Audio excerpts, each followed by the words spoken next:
estou recebendo uma visita muito especial, o doutor Diego está aqui com a gente hoje, para nós desfazermos esse mito do protetor solar e do bloqueador solar. Doutor Diego, tudo bem, querido? Seja bem-vindo. Obrigado. Existem muitos, a gente sempre fala sobre bloqueador, tipo de bloqueador, de protetor, mas até durante a nossa conversa com o apóstolo Estevão, ele também levantou essa dúvida que a gente sempre tem. E aí, passa o protetor quantas vezes? O protetor uma vez, doutor?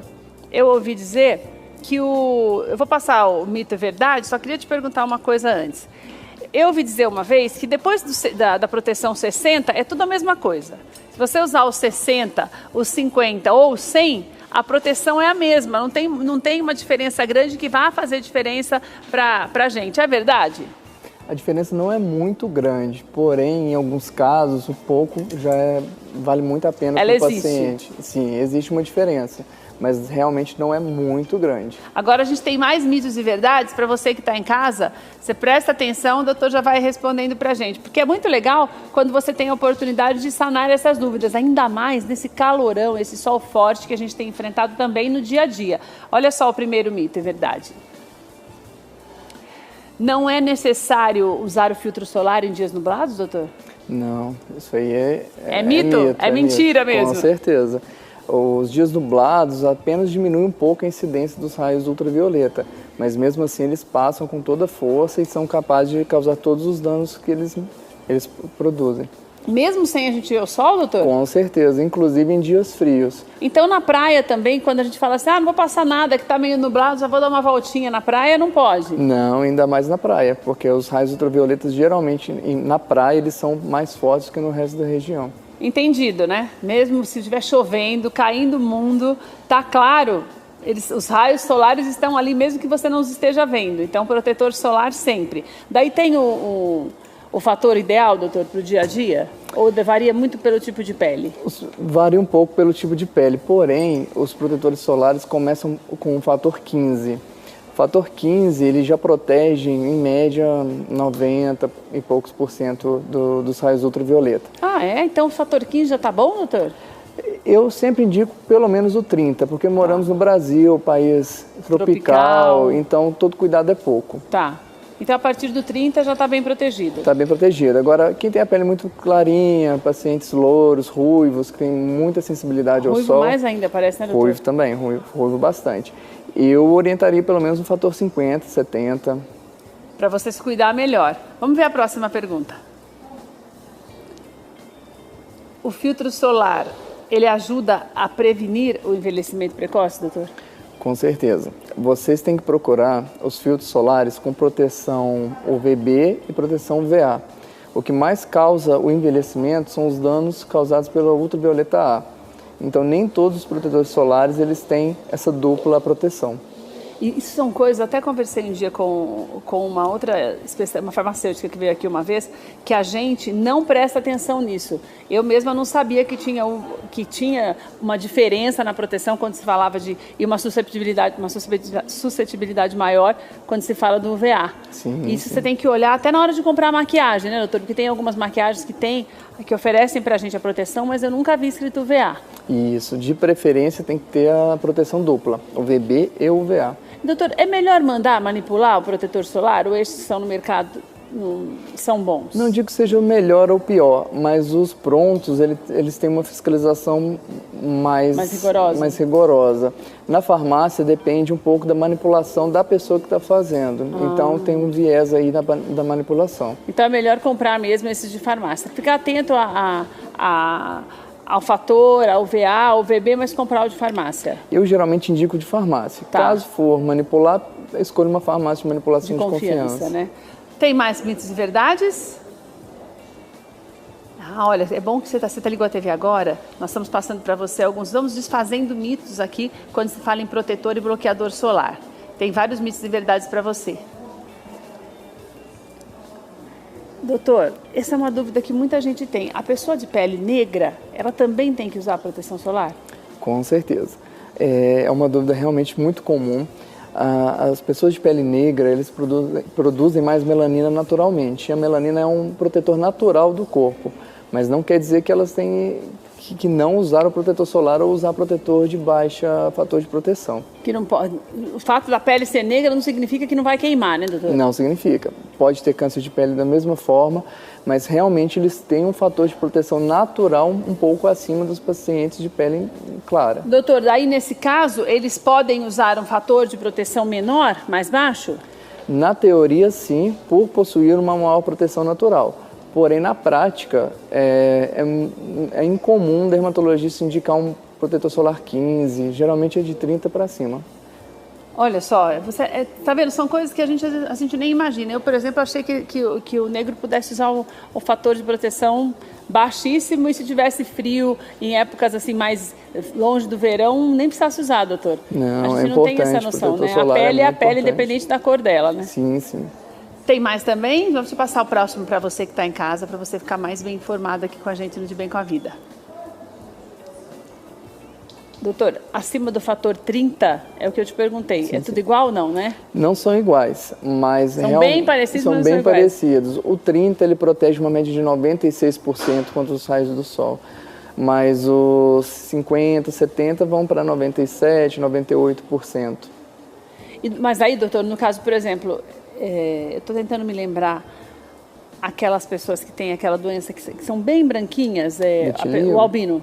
Albinismo. A pessoa albina, para ela faz uma diferença gigante o bloqueador, porque a partir de 50, quando nós continuamos chamando de protetor, ou daí já é bloqueador, doutor? Qual que é a diferença do protetor e do bloqueador?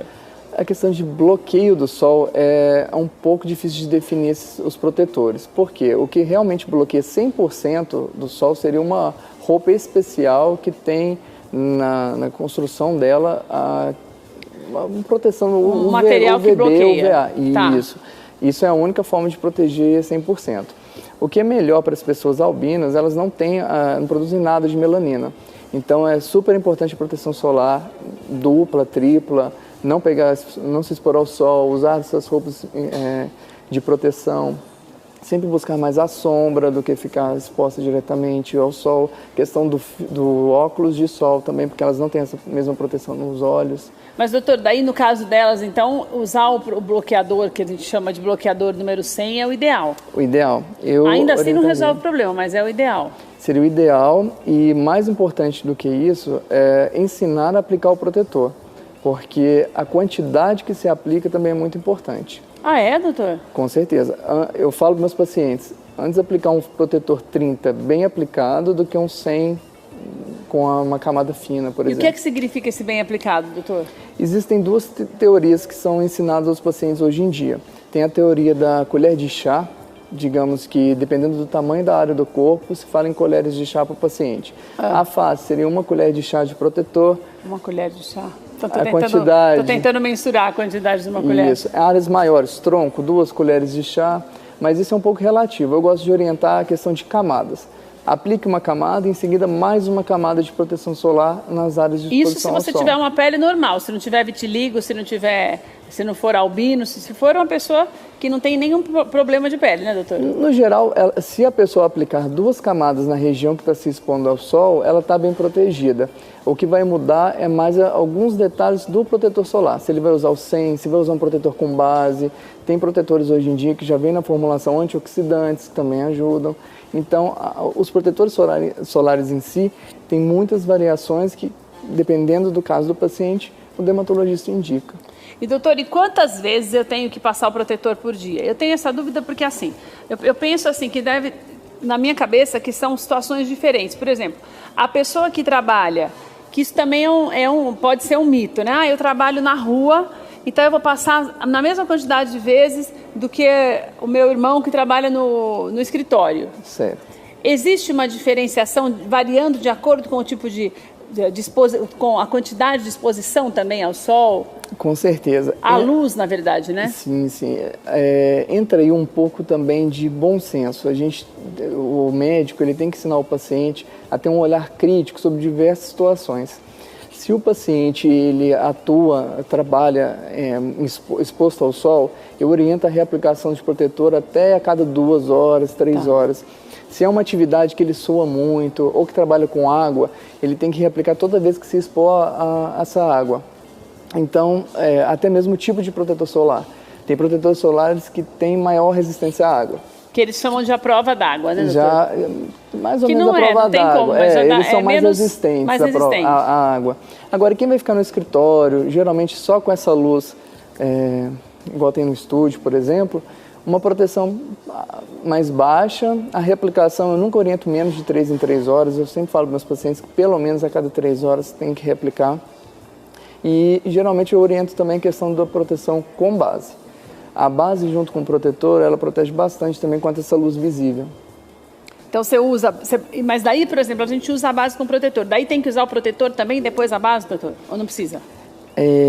A questão da maquiagem, né, que é a base com protetor. Geralmente eu prefiro que o paciente use o protetor que tem a base, porque é uma coisa mais... Ah, tá. Ao invés da base com protetor.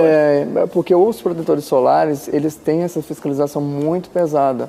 Já os cosméticos, eu não conheço esse poder todo que tem dos protetores solares na fiscalização. Então, a maquiagem seria o segundo passo. Passa o seu protetor com base e depois, se quiser passar a base com protetor, quanto mais você se associa as proteções contra o raio UVB, você tem um benefício maior. Agora, você sabe, por exemplo, eu achava que só o fato de você está passando alguma coisa na pele, já estava resolvendo o problema. Por exemplo, você passa, mesmo que não tenha proteção, mas você passa a base, depois você passa um pó, eu achei que já não... Ele penetra, os raios penetram mesmo assim, se não tiver proteção, doutor? O protetor, ele tem um efeito químico. Então, em contato com o oxigênio, ele tem várias reações que ele vai perdendo a eficácia de proteção. Os pacientes têm muito essa dúvida. Nossa, mas eu ainda sinto que eu estou com um protetor no rosto, eu estou sentindo que tem um produto, mas a ação dele mesmo não está mais ocorrendo. Ele está na pele, mas não está servindo para mais nada. Isso. Existem os protetores físicos, que seriam... só que ele é muito branco, ele forma como se fosse uma parede. Então, ele funciona como proteção solar, porque o raio reflete, bate na sua pele e reflete. O protetor químico já é diferente, esse que perde um pouco a ação. Ele absorve essa luz, mas não deixa que entre em contato com a pele. Doutor, existem algumas pessoas que não podem usar proteção? Algumas pessoas de pele sensível. Sim. Eu ainda não tive um caso do paciente ser intolerante a todos os tipos de protetor. Porém, um paciente com pele sensível, a gente tem que buscar mesmo a tentativa e erro. Você indica protetores hipoalergênicos para pele sensível e tenta ver qual que ele se adapta. Que é a mesma coisa do vitiligo, né, doutor? Muitas vezes a pessoa tem vitiligo e não se adapta a qualquer protetor também. Parece que não tem protetor que não... Eu nem diria tanto do vitiligo, mas mais de pacientes com algumas dermatites mesmo, que são intolerantes à proteção. Para esses pacientes seria até ideal o protetor físico, que não tem tanta química, que ele funciona só como uma barreira. Geralmente eles toleram mais esse tipo de protetor. Doutor, o que a gente faz com as crianças? Porque, por exemplo, você tem que passar protetor na criança mesmo? Aí tem que levar em consideração um pouco a idade. Antes dos 6 meses, não é indicado que a criança tome sol direto. Ele tem que ficar sempre na sombra. Mas é criança que está em idade de escolinha, né? A criança tem 2, 3 anos de idade, vai para a escolinha, tem que passar? Com certeza. Mas daí passa o infantil mesmo? É o infantil, mas a partir de 2 anos de idade não se tem tantos problemas com protetor solar. Tá. A criança já está com uma pele um pouquinho mais resistente. Mas e aí, doutor? Porque eu fico pensando, criança já é mais complicado, né? Vai para a escolinha de manhã. Daí, essa proteção dela aguenta o dia inteiro até a tarde ou tem que pedir na escolinha para passar ali de novo? Não, teria que reaplicar. Na minha vivência de consultório, alguns pacientes até pedem uma receita de proteção solar com a frequência de reaplicação para entregar para a professora, na escola, para eles reaplicarem. Levando aquele bom senso que eu disse, se a criança só vai sair no sol no recreio, talvez seria interessante aplicar antes de sair de casa, aplica na recreação e antes de voltar para casa, caso fosse expor ao sol. E, doutor, é verdade, você falou agora antes, eu lembrei, é verdade que a gente tem que passar o protetor meia hora antes de sair de casa? É o ideal, porque o protetor, ele leva esse tempo para fixar na pele e fazer essa proteção. Então, você acaba de se arrumar, isso é muito importante você que está em casa, porque senão às vezes você está passando algo que não vai surtir o efeito que você precisa, né, doutor? Porque você passa meia hora, faz uma diferença danada no sol, né? Isso é muito importante, geralmente, os pacientes que estão na praia, porque eles deixam para aplicar o protetor quando já estão na praia. A gente chega na praia e começa a passar o protetor. Então ele já teve uma exposição, e isso, de preferência em casa. Doutor, E também, nossa, quanta coisa, né, que a gente fica em dúvida para perguntar. Ah, mas é um assunto importante, essa proteção. Outra coisa, tirando os fatores familiares, genéticos, etc., realmente essa exposição ao sol pode causar câncer? Com certeza, isso aí já está mais do que comprovado. E estudos mostram que tanto o UVB quanto o UVA, eles têm essa ação de carcinomatose, de produzir um câncer. Ou seja, a proteção já não é mais um luxo, né, doutora? É uma necessidade básica de saúde. Com certeza. Tanto que o câncer de pele não melanoma é o câncer mais frequente no Brasil. Significa que a gente nunca ligou muito para isso, né, doutora? Com certeza. Orientações para que nós não estejamos tão suscetíveis a doenças que podem ser evitadas. Olha, tem o site do Dr. Diego, drdiegocambraia.com.br, para você saber mais informações. Lá tem o contato dele também. No Facebook, Dr. Diego Cambraia, deixe sua pergunta lá para ele que ele vai te responder se você tiver alguma dúvida. Mas o mais importante é que você sempre consulte um dermatologista, ainda mais se você tiver algum problema de pele, se tem algumas dúvidas com relação à proteção, não perca a oportunidade não de você se tratar mesmo e se cuidar, que isso é o mais importante. A tua saúde tem que estar em primeiro lugar. drdiegocambraia.com.br para você entrar em contato com o Dr. Diego.